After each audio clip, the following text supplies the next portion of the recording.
Hi guys, welcome back to the On the Fly podcast. Today we have a very special episode for you. This isn't actually a podcast episode. This is basically just a video. I'll probably put it on Spotify and YouTube. But after finishing season 1 of the On the Fly podcast, a couple of months ago now actually, we decided that we wanted to try and actually physically make some of the cocktails that we came up with last season.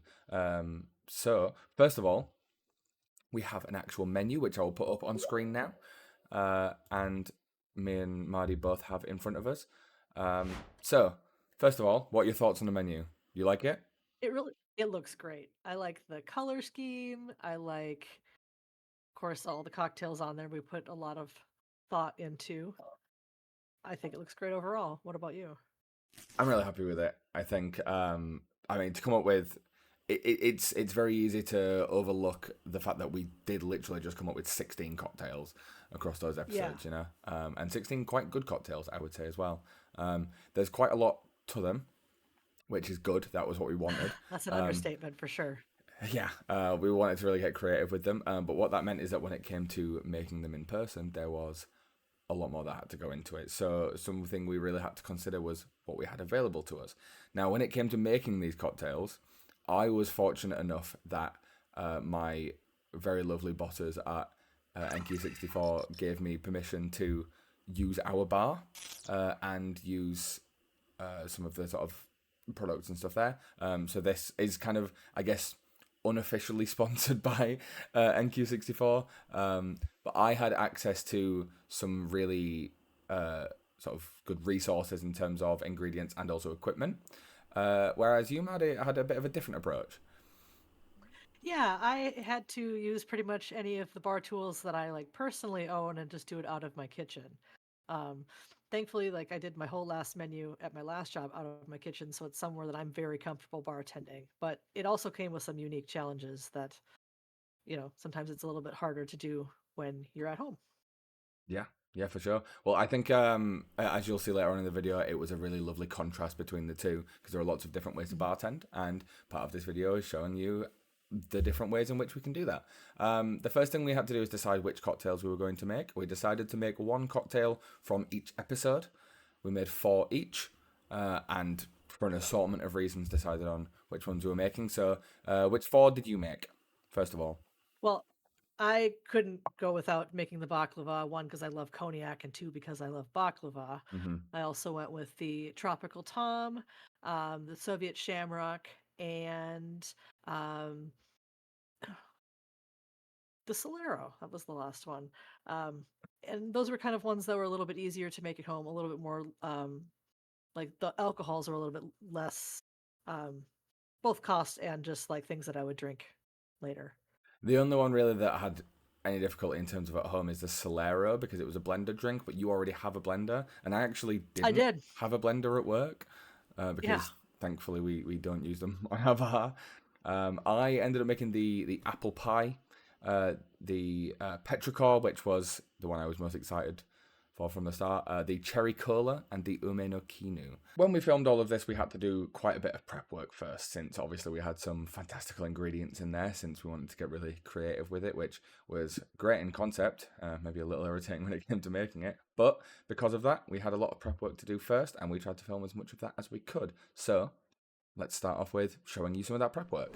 To start off with, I had to prep some ingredients, which I was given the backroom space at work to do. I started reducing down some guava juice to add sugar to for a syrup, and I had my lovely friend Cara helping me out getting the kettle ready to make the apricot tea. We had limited space as stock count meant that the cocktail batches were in the back, but we work with what we can. I didn't quite manage to get everything on video either as it was more hectic than I planned, but I'll show you whatever I can. While Cara finished off the guava syrup for me and got it bottled up, I put together the super apple juice, an acid adjusted apple juice recipe that gives a punchy apple flavour, as well as soaking dried apricots in tea just off screen. Having made the cola syrup to go in the cherry cola drink, I also attempted to make the cola caviar as part of the garnish. To do this, I mixed some of the syrup and water with some agar agar powder to try and make a solution. I then started dropping this into a tall canister of oil to try and get it to turn into little balls. Unfortunately, this didn't really go as smoothly as I'd like. They just wouldn't stay solid. And I know if I'd have had more time, I could have really put some effort into figuring out why, figuring out what I was doing wrong. I gave it a second attempt with more agar agar, but unfortunately, they dropped down and just mix into a mush at the bottom. When I tried to strain them through, they just mushed through. There were no solids to them. So, as much as I continued to attempt this as much as I could, it just wasn't really feasible. It wasn't really working. For some stupid reason, I just completely forgot to film any of the apricot tea part. I also didn't film any of the lemon juice part, but in fairness, I did just put lemon peels into lemon juice and shake it to make it extra lemony. So that's maybe not the most exciting process. But yeah, I just kind of completely forgot to film those bits. So apologies. Let's move on to Mardy's prep work. So this is an easy recipe because it's just equal parts. So I'm going to do 50 mLs of amaretto. Doesn't have to be a fancy amaretto. And then 50 mLs of cream of your choice. That's all right. I'm just going to use my frother to combine it. So let's get a little bit of mix going on there. All right. So last night I took some passion fruit cubes, and I used frozen, but you can use fresh if you'd like, and put them in a bowl and covered it with white sugar. This process is called maceration. It makes really good syrups for delicate fruits. The next step that we have here, after we've let this sit overnight, just out on the counter, we're going to strain it and bottle it. So let's get this all strained off. Perfect. First, for the pistachio butter cognac, the first step was to break up some pistachios and put them in a plastic bag. Put the pistachios in and then poured the cognac in, and then put this in the sous vide water bath.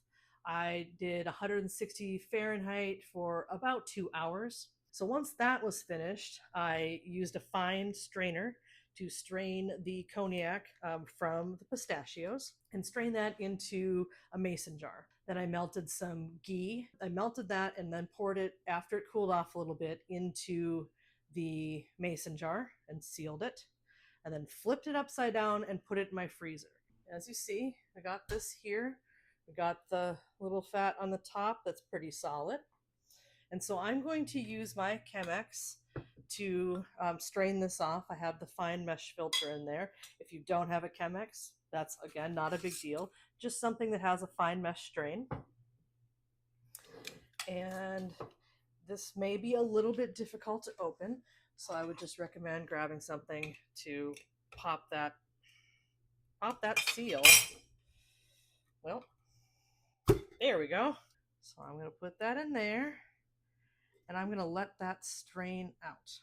The final thing we need to do is make a honey syrup. And the easiest way to do that is a 1-to-1 ratio of honey and hot water. So let's get my honey in there. All right, get some hot water. Okay, then you're just going to cap it and shake. Look at that. So now it's definitely an easier thing that will still have that distinct honey flavor, but just will be easier to blend in a cocktail. Getting there. Getting there. I am going to cheat a little bit and just have a little bit of those solids in there. It's not a big deal. So that's the prep section. Not really as long as I initially anticipated. Unfortunately, I wasn't really able to film as much as I wanted. Like I said, I got into the bar a bit later than I initially wanted to, and so was doing a lot of the prep stuff at the same time, like you generally would for service. Except that actually makes it quite difficult to properly film it all. How did you find your prep process doing it at home in your kitchen? It wasn't too bad. I mean, there was definitely some things that I wish I would have had more room for, but like I had, Yeah, it wasn't too bad. It's a place that I'm really comfortable being in, and I'm really thankful that I recently got a sous vide, so I was able to do all of yeah, the processing for the baklava, which that was what took the longest time, yeah. No, I for can sure. imagine you've got to leave that kind of like overnight and stuff. If I'd have had more time, like I went in sort of in the evening and I knew it was going to get busy in the bar shortly afterwards. If I'd have had more time, if I'd have got there as early as I wanted to, I could have done more troubleshooting on the cola caviar, so I could have really got that right. That was my kind of only gripe with really how my prep went. I wish I could have got that right, but it was a very specific creative additive. The rest of the cocktail was still able to make without it. So overall, I'm kind of happy with how the prep went, and I'm very grateful to Cara, who was able to help me out as well. And Cara also was able to help me film my parts of making the cocktails and stuff. Yeah, So that was the big hardest shout part out, for me. big shout out to Cara for helping me with that. Uh, right, enough teasing of all of that. Shall we get into the cocktails? Yeah, definitely. Let's go. First cocktail I decided to make was the apple pie, the white rum super apple juice. I was hoping for cinnamon bitters, all I had to hand was Angostura bitters, so I went with those.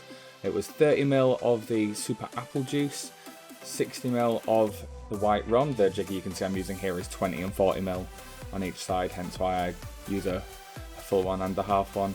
And then just a couple of dashes of the Angostura bitters. It is shaken, as you can see. I was already pre-chilling my coupe glass on the side just to make sure it was extra cold, even though at work we do keep our coupes in the fridge anyways. But I have to say it's quite strange watching back my own shaking technique, but you've got to do what you've got to do. That is nicely shaken now. Dump the ice, double strain into the glass, and look at that. Beautiful. Now for the garnish, I obviously wanted to brulee an apple slice. This was something I struggled with how to get on there, so I kind of went through a couple of attempts at this. On this one I managed to get a skewer into it, and that seemed to be the best way to get it to sit on the side. Now don't get me wrong, it still relied on me being able to stick it on the side, which as you can see was not a strength. So maybe on service this is something that we figure out separately. My manager suggested an apple fan, as you can see him holding just on the side, which he was probably right with, but this was the finished product, the apple pie. The apple pie was a lot stronger than I expected it to be, but I think that's maybe just because there wasn't as much apple juice as there probably needed to be. However, the flavours on this were fantastic. That sour apple with the white rum was absolutely gorgeous. Only thing that would have made it better is if I had the cinnamon bitters, but it was really good. Hey y'all, the first drink we're going to talk about today is the Soviet Shamrock. Just as a quick refresher, that one contained bourbon, coffee, and amaretto cream. Okay, so it is 50 mLs of bourbon, and I just picked 4 roses because that was what was available, but you can really use any bourbon, maybe something with some warm spices. And then 30 mLs of coffee, and I just went with cold brew. Right, that there. We're gonna stir this together.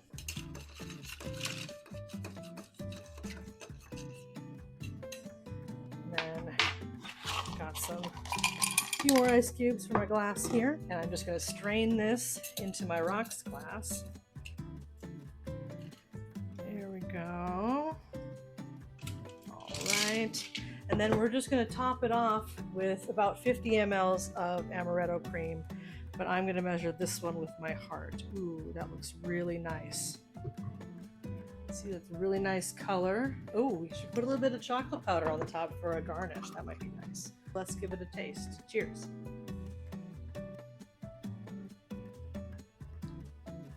Oh, that's nice. It's boozy. It would be a real nice after dinner drink. I might go a little bit less on the bourbon, or maybe just add a little bit more coffee to like balance it out a little bit. Maybe even just, 50 mLs of each. That's nice. You definitely got to try that one. The second cocktail I made was the Petrichor with bison grass vodka, rum agricole, velvet falernum, the guava syrup, super sour for an acid solution, and a dark rum float. I have to say this is the one that I was most excited to make. 5ml of the super sour, just for a little bit of that sourness. Didn't really need much from it. 20ml of the guava syrup, which ended up being way thicker than I expected, so I had to just completely take the lid off to be able to get this in the drink at all. It didn't end up causing a problem, but it was interesting to say the least. 10ml of the velvet falernum, 30ml of each of the other 2 alcoholic ingredients with the rum agricole and the bison grass vodka. Rum agricole is something that I have a pretty big fondness for, so I was really excited to use it in this. And obviously the bison grass vodka was the core of this drink based on the vodka episode.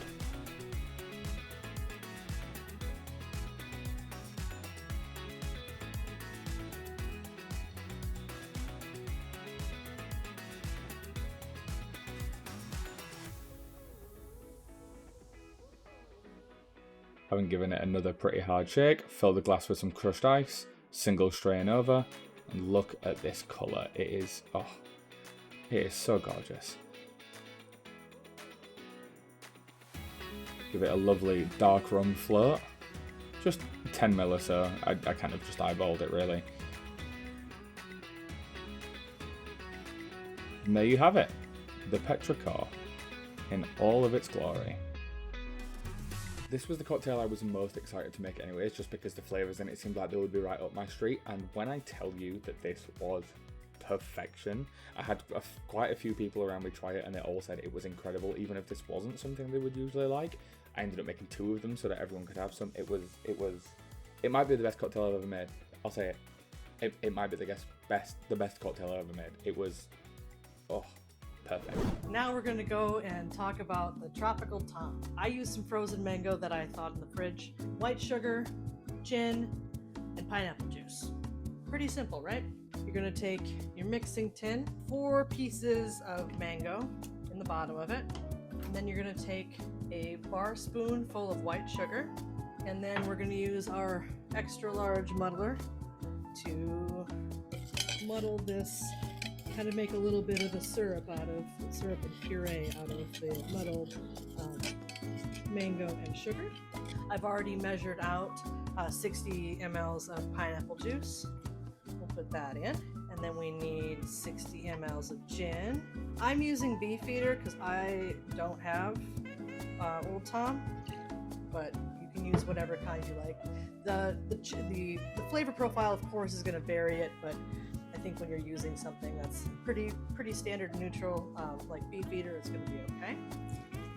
Put that in there, and then all we need to do is cap our tin, and we're going to do a really hard shake on this one. So while your tin is crossing over, you're going to want to make sure it's off really hard. All right, take our coupe glass, and we're going to double strain into this glass. Oh, that's a nice color. A little frothy. The pineapple juice will make some foam. And then the garnish on this one is just a quick dash of orange bitters there. Just give it a little bit of scent. So wow, we whipped that up in no time flat. Real easy to make at home. Let's give the Tropical Tom a try. Cheers.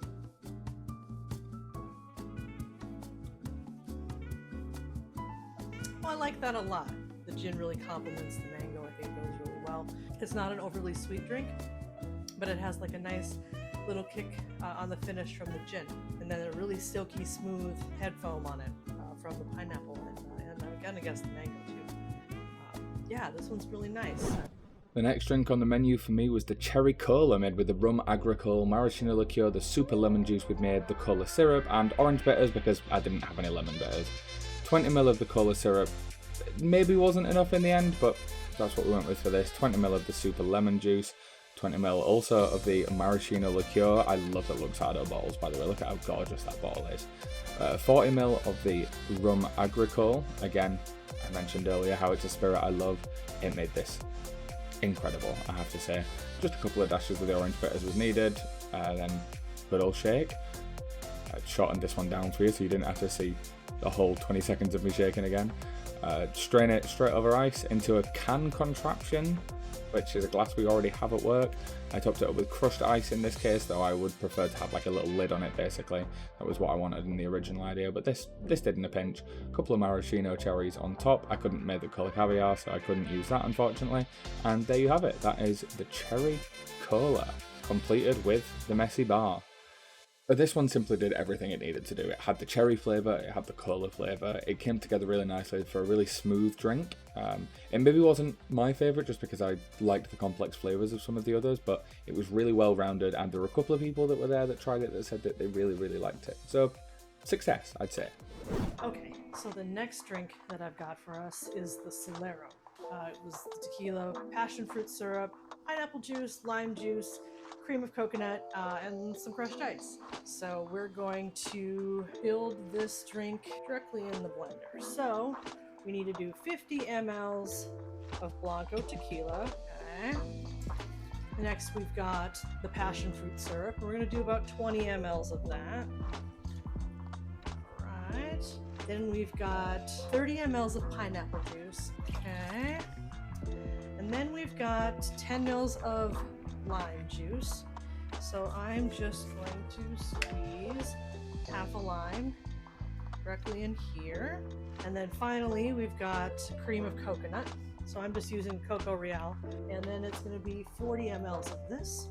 Perfect. All right, and then finally we're going to add some crushed ice. So instead of about a scoop, we got to put our blender back together. Get this snapped in here. Let's get this in place. And we're in business. All right.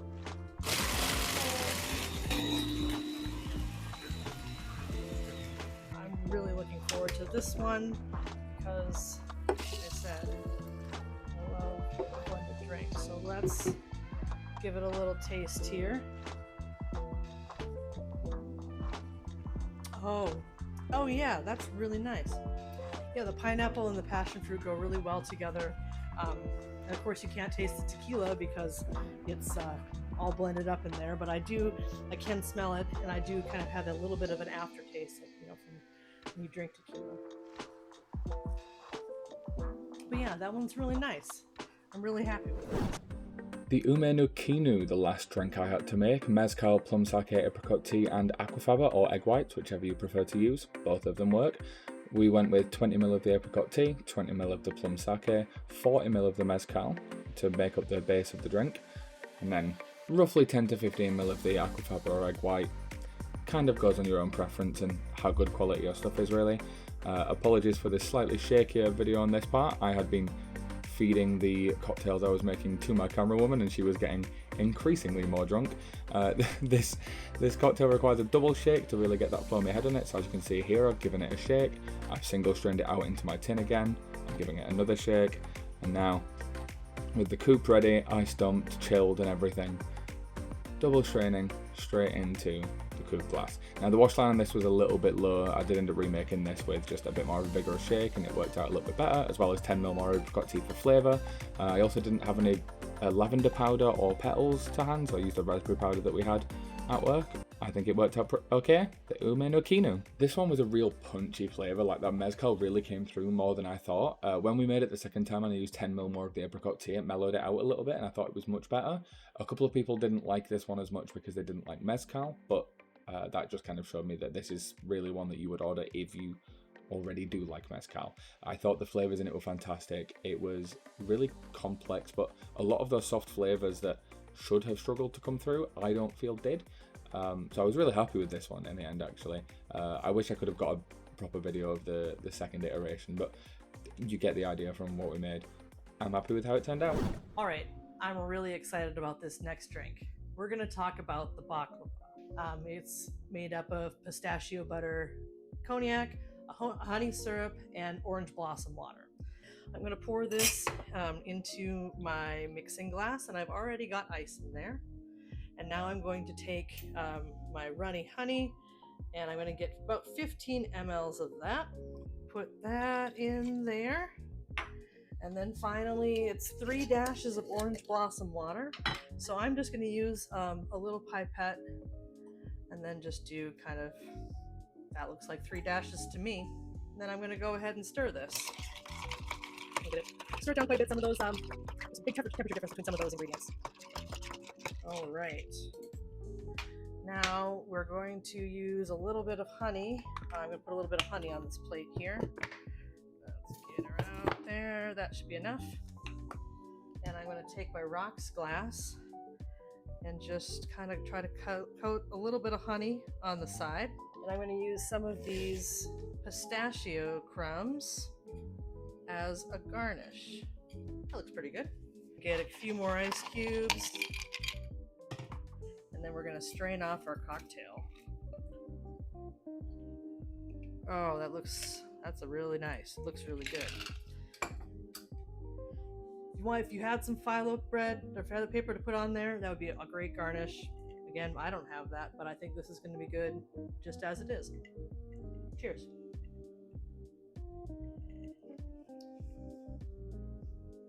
Oh, that's really nice. I'm actually really glad that I put some of that unstrained in there because I like having that. There's a little bit of butter on the top. Baklava is one of my favorite desserts. I don't think there's anything I'd change about this cocktail. It's delicious. I guess having the phyllo bread to go on top, but yeah, it's pretty good. That's all the cocktails made now. I just want to say thank you to NQ64 for letting me record here, let me like use some of the stock and stuff like that. It was all for development and such, but regardless, for my managers and my team, thank you for letting me pop in here. It's been a blast. I've really enjoyed doing this, and yeah, I just want to say thank you, basically. Yeah. Wow, there we go. All of our cocktails made and filmed and delightfully tasted. How was making those cocktails at home? Obviously, it's quite different to making them on a bar. How did you find that? Definitely. Like, I mean, it was all my same tools. The biggest deficit that I had was ice. Yeah, I've got a I little can ice imagine. machine that doesn't, it's good for ice water, but it's not really good for anything else. And, in hindsight, I wish I would have gone to a restaurant and got some like nice ice or made some other ice myself. That was Yeah, the that makes hardest sense. part because like I had to film on 2 separate days because I ran through all of my ice Oh, and then I didn't have any more. So yeah. I was. I think that was the hardest part. The prepping and all of that was no problem, and obviously like, the actual putting together the drink, that's easy to do at home too. But Yeah, yeah, that's sometimes fair. just those I was little quite fortunate details. with stuff like that. That like because I was able Hmm. to film it at the bar, I had access to like our ice machine. I had access to a full station, Hmm. so I was able to set everything up in advance, like Hmm. all the glassware, all the glass wash. Like Hmm. it was it was super easy to pull that stuff together. It made it a little bit more difficult for the prep stuff, and I kind of couldn't take the same amount of time, and I couldn't talk through it as I was doing it, Hmm. maybe. But it's just a different kind of style of making it. I guess mine was more sort of active bartending. Yours was more home bartending, but Yeah. I And think I've been it's in teacher mode for a while too, so yeah. like that kind of, you know, colored how I, was presenting it. Yeah, I've been in speed mode for months, Hmm. so it kind of colored mine. I have to say, in particular, I was really happy with how all of them came out. There was very little I would have changed Me about too. many of the recipes, which Hmm. made me really happy about how we'd pulled them together. The petrichor in Yep. particular, I know I mentioned it already, but oh my god, I genuinely think it's the best drink I've ever had a part in creating. So it was unreal. I would It, it's really specific ingredients, so it's hard to be like, oh, I recommend you make it at home. It's such specific stuff, but it was incredible, and I didn't have to change a single like, thing about it. yeah, even after like right after you recorded, you even sent me a text message being like, "Oh my gosh, this is it. This is amazing." So I I'm was glad that, excited for it in yeah, advance, and it came out exactly how I wanted it to. And yeah, I was very happy with that. And like the camera work as well. As much as the videos went on, it got a little bit shakier because Cara, my camera woman, was also drinking them. It was right, it was yeah, just. I'm really happy with how they came out. It was really cool seeing all the cocktails that you pulled together and the way that you did so at home. And by the looks of it, you enjoyed plenty of them as well. I wish I could have tasted them with I you, really did. of Yeah, course. Maybe at some point in the no, of future when course we're that was both the rich part and we were missing. famous, But Yeah, soon. yeah. Well, that's going to be it for the video today. We Thanks will for be joining us. returning soon, hopefully, with season 2 of the On the Fly podcast. Potentially with some guests and stuff, but let's keep that on the down low. If you made it this far through the video, thank you very much for watching. I hope you enjoyed watching us actually create our creations. I guess. Thank you for making these drinks with us, Mardy. It was a lot of fun. And thank you all for watching, and see you soon. Thank you guys very much for watching our video this week. Make sure you subscribe on YouTube and follow us on Spotify to get notified about our future episodes. If you liked the video, give us a like on YouTube or rate us 5 stars on Spotify. It really helps us out. Let us know in the comments which cocktail you think looked best. Hope you enjoyed as much as we did. Take care, and I'll see you next time.